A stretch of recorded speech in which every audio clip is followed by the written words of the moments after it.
Yo, what's up, everyone? My name is Masud. Welcome back to my channel.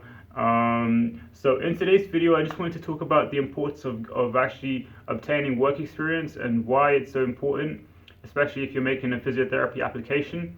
And I'm also going to be giving you guys some tips on how you can, get some work experience and, crush it in your interviews.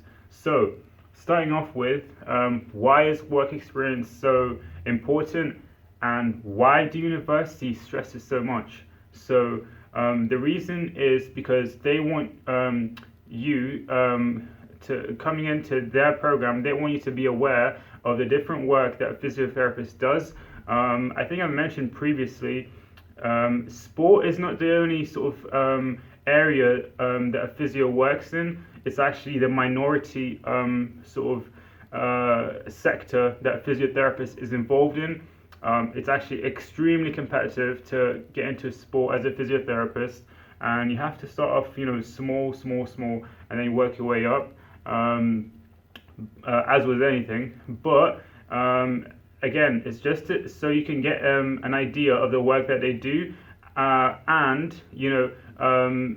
so when you actually do so when you do do some work experience with them, how can you sort of relate what you've seen in the work experience to your personal statement and your interview. So they're looking for you to use examples from your experience and relate it back to your personal statement and talk about how you have those personal qualities, or you have that special interest, which is what is going to make you a good physio. So you might have observed a hands and burn specialist with a patient, and they've shown sort of an extreme amount of empathy, and that's come across through their communication with the patient, their sort of tonality, their body language, and that was something that you observed, and you felt that you sort of had some of those skills. That's something you may want to bring up in the interview or talk about in your personal statement, just because it highlights the fact that physiotherapists need good communication skills and that you sort of possess them. So that's really important.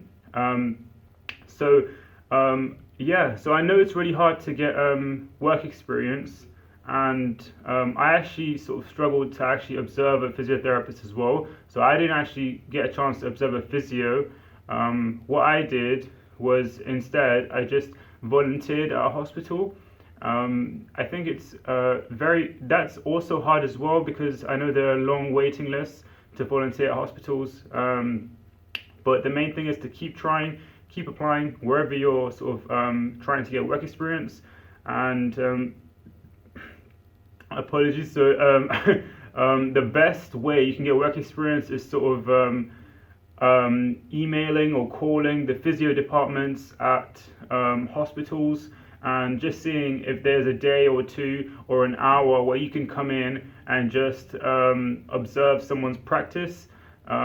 If you don't actually get a physiotherapist, if that's not working, then another sort of health professional is just as effective, because what you want to gain an experience of is being in that clinical setting, sort of in that NHS sort of setting, because that's what you're mainly going to be doing in the course during placements. You're going to be working in a hospital, so if you can get as much experience of that as possible, that's going to help you a lot, really. But yeah, so some other sort of suggestions are trying sort of GP practices, any community sort of nurses or like physios in your community, asking your GP if he knows any physios. He may be able to help you out, and asking the local university if they have any sort of contacts which they can help you with, or just, if not any of those, just try and maybe observe someone in your local sports team. But generally, they want the work experience to be in like a hospital because of what I said, NHS, clinical settings, all of that. But yeah, I hope that helps, guys. And what I wanted to sort of stress is when you actually do get work experience, try and reflect on your experience and just say how it helped you and how you got those skills that physio has as well. The attributes that you've observed, you actually possess them, and you're looking to develop them in the course, and that's going to make you a good candidate. So yeah. So that's the end of my video. If you had any questions, I'll always, love to help you out. And yeah, if you had any just hit me up on social media. Other than that, just make sure you subscribe in that little circle right there. I'll put it down there. And yeah, I just want to say thank you for watching this video and take care. Peace.